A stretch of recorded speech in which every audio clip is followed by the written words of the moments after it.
Many survivors of clergy sex abuse are demanding action. One national group, often at odds with the church, is seizing the moment, holding a press conference here in Washington at the Vatican Embassy. The group says it wants to see secret files about former Cardinal Theodore McCarrick referenced in that explosive testimony by Archbishop Vigano.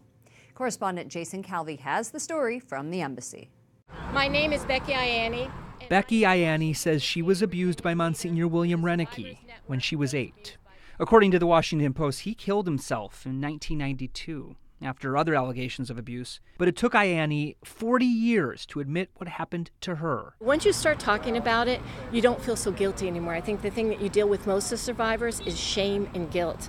And getting out there and talking to other survivors and feeling like you're not alone, that's what heals you.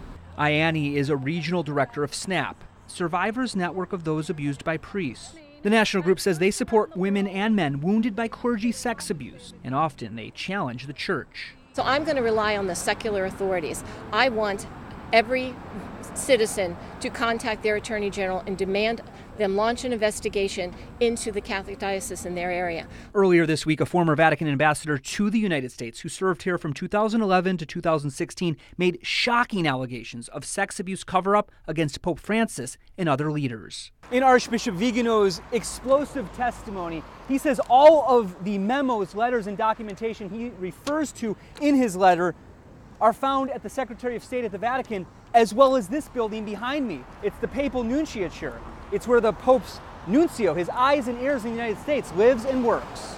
In the letter, Vigano writes 80% of the abuses found were committed against young adults by homosexuals. Peter Isley, co-founder of SNAP, is critical of Vigano because he says Vigano links homosexuality with sexual abuse. A certain faction in the hierarchy seems to believe that the problem is sexual orientation.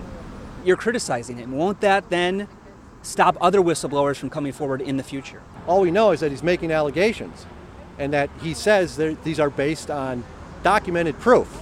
If you're going to blow the whistle, you should bring the documents.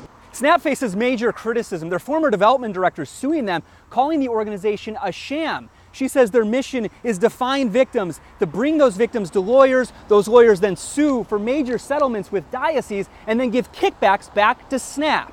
Reporting here in Washington, Jason Calvi, EWTN News Nightly. Correspondent Jason Calvi, thank you, Jason.